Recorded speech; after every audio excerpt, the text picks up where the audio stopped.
My name is Diane Allen, and I am in a town called Bend, Oregon. That's in Central Oregon.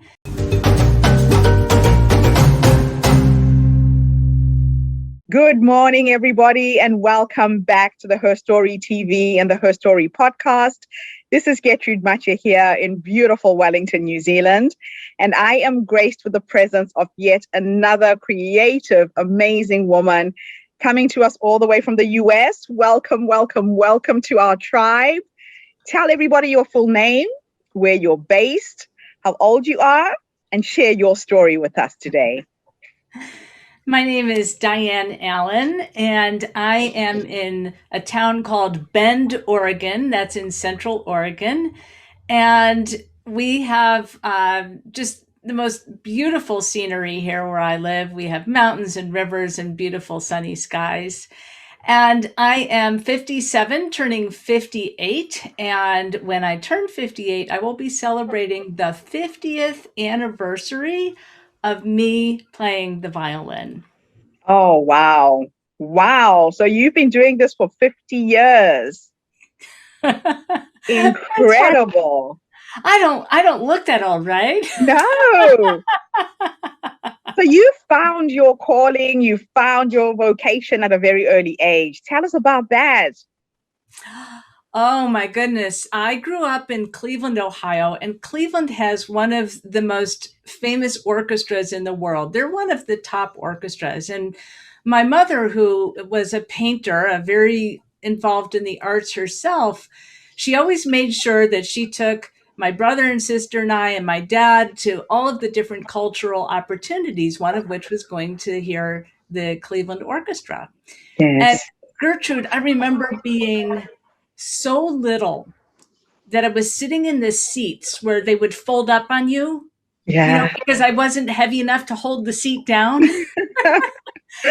And the music, the power of the music from the orchestra. I remember the first time we went, I felt like it just pinned me against the chair. It was just so powerful and just riveting and hair raising, and it was amazing. And so the violin bows were going up and down and up and down.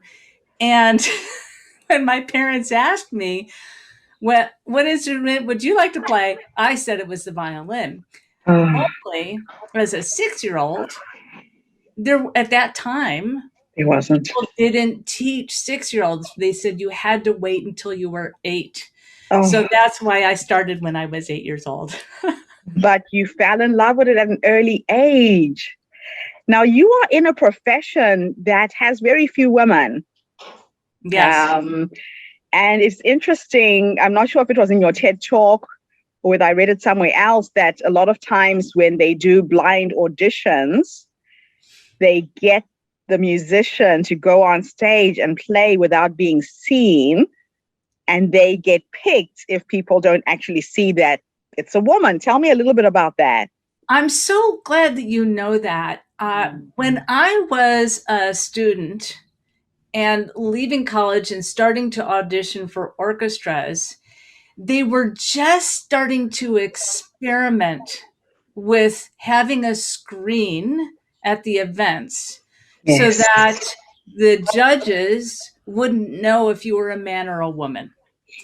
And you wouldn't know until you got there. So if you were in the warm-up room, because you get there, you're in the warm-up room with all of your competitors, and sometimes people would be generous and they would come in after their audition and they would let you know, okay, there's a screen or there isn't a screen. Yeah. And sometimes you just didn't know until you walked out on stage whether there was a screen. Now, both ways, it was it's very high pressure. It was awkward whether there was a screen or not. If there was a screen, you couldn't talk. Right. Because then they would know what sex you were, if you were a man or woman. So either way, it was weird.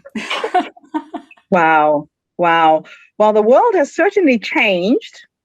Opportunities have definitely opened up. It's not quite there yet, but we are getting there, correct?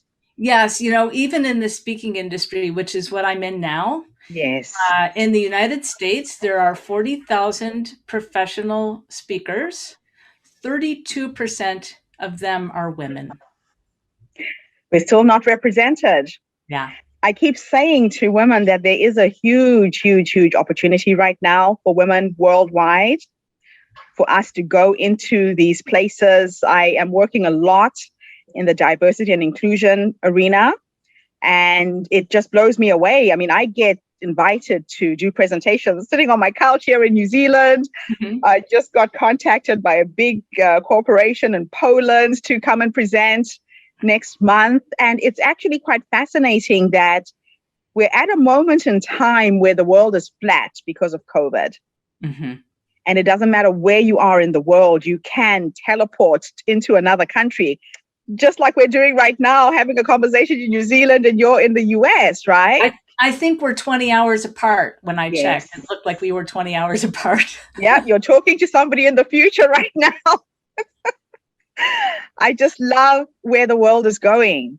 Mhm. I love where the world is going. So let's talk about your life and reflect back on what would you consider to be the proudest accomplishment you've ever had.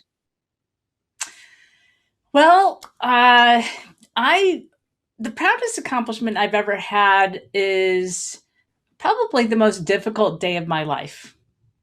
And I was my mother's caregiver for 8 years. She had Alzheimer's. However, she always knew who I was. I was lucky. I was Oh, lucky that she never lost sight of who I was. yeah. And as her primary caregiver, especially in her final year, uh, she was she was just kind of stagnating and not progressing, and I felt terrible, Gertrude, for like having these thoughts. I had a lot of cyclical thoughts, thinking, what's taking her so long, and why is Oh, she in limbo? Am I in limbo? Is she in limbo? And the nurse, the hospice nurse, twice at two different times, she had mentioned, boy, your mother does take her time. oh, So what happened was, it got to a point where things were just not moving forward, and I got into a very dark, depressing place, and I sought help. And this woman said to me, Diane, you're reacting to this situation. You need to lead. You need to lead yourself out of this, and you need to lead your mother. And so I had gained a lot of weight because I would see my mom get depressed and go eat cookies. And so I decided I was going to lead myself first by putting yes. myself on a diet. And it was so hard. It felt like I was taking a ship and just using all my might to turn it, because I had devoted all of my attention to my mother. Mm, To devote attention to myself, yeah. it had been a few Big years. shift. Yeah. The next thing that happened was I told my mother that I was going to cut back on daily visits, Yes. and I was able to I was able to use pictures to communicate with her, Oh, that I was going to devote my time back to myself, yes. her the signal. There were some other things that I did, and when her sister passed away, I had a choice: do I tell her, or do I not? I chose Yeah. to tell her, to help her to move through what she needed to move through. Mm, And so in the last 24 hours, it was this magical event. It was, I was able to serve her. We went through this cycle. She would get into some sort of plateau. I would receive some intuition on how to help her. I would help her. She would progress, and then she would plateau again. And we went through this cycle for hours. Hours. I was up for probably 48 hours, I believe, walking her through this. And when there was nothing else to do, I literally told her, I said, Mom, you need to gather up all your wisdom and take flight and leave. And it was this magical experience to help her through to her passing. And if the reason why I think of this as one of the most pivotal times in my life is if I could do that, that tough love and serve her in that way, I'd do anything. What a beautiful story, and what a gift you had. What a gift. Thank You you. know, a lot of us haven't had that gift. I lost my mom during COVID last year. Oh, I'm Didn't sorry. get to even go to her funeral, and to hear you share this, because a lot of people are struggling with their parents. A To lot of not be people able are to see them, struggling. it's It's nothing terrible. like that. And I really think that what you've just shared now is a gift to everybody who's listening, if they have the opportunity to be there with their loved ones and help them transition. Some of us didn't have that privilege. It was the hardest day of my life, my mother's funeral, not being able to go back to Zimbabwe to bury her. Mm. Thank you for sharing that. I'm actually quite emotional just hearing you. Yeah. Yeah. Wow. Whew. Okay. So if we were to take you back to the younger you, that younger woman who was going through a struggle, who's going through life, and you could have a conversation with her based on what life has taught you, what 3 nuggets of wisdom would you give her? Hmm.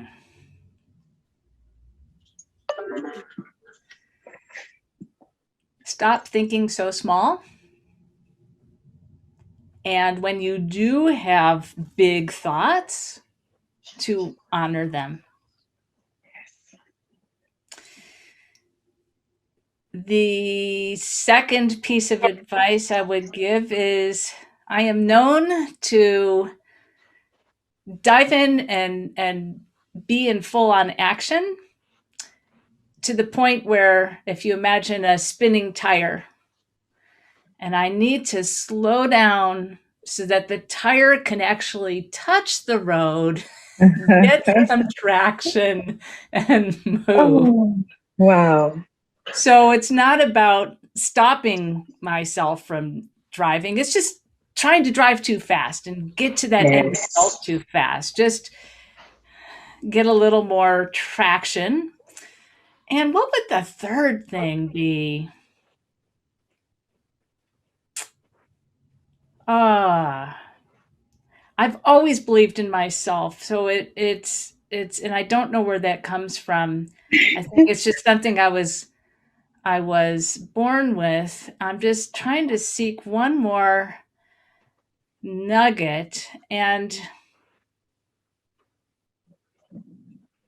there's one that I shared. It's actually taking that the belief in myself. Let's put it this way: Yes.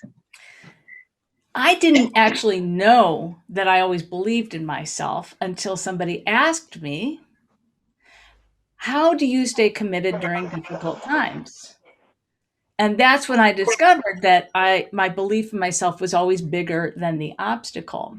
So knowing Oh, that about myself earlier on in life, I think would have helped tremendously. I didn't learn that until I was in about 8, 10 years ago. wow. Wow. That is just beautiful. And it's interesting that at any point in your life, you can actually turn things around if you have that level of clarity.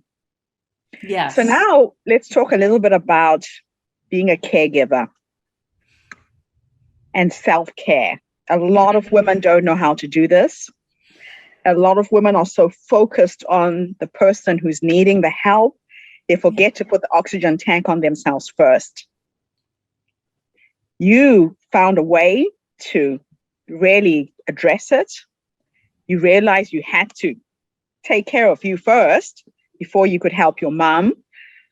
If you were to talk to another woman right now who's caring for an elderly parent, somebody who's sick, it could be a husband, give us 3 pieces of advice in terms of self-care.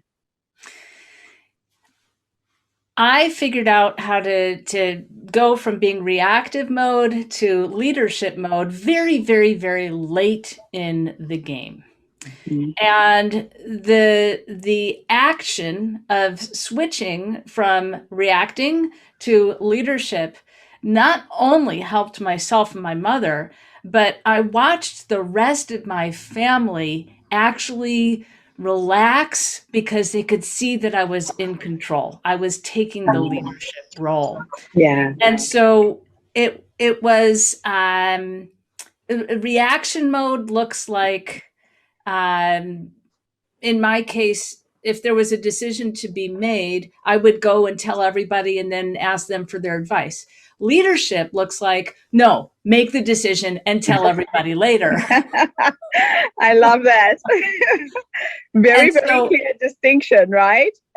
that made a big difference Wow. to and it's hard for me because I was the youngest in my family to even like Yes. grapple with I'm the leading the family because I Yeah. was always the follower. So that is one.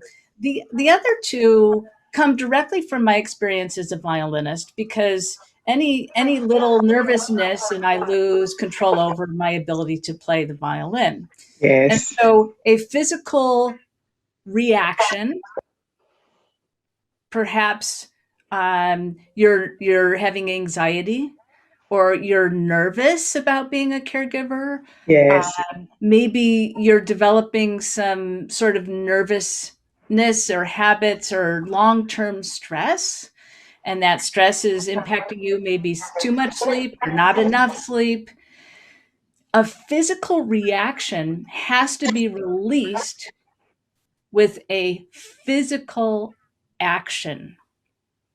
The fight or flight response is designed for us to fight, flee, or freeze. Those are physical actions. Yes. And so if I even forgot my own advice. I would go see my mom, get so nervous, go and eat cookies. When I Yeah. realized that I wasn't using my own advice, instead of the cookies, I would go see her, I would get stressed out, and I would carve time to go take a walk.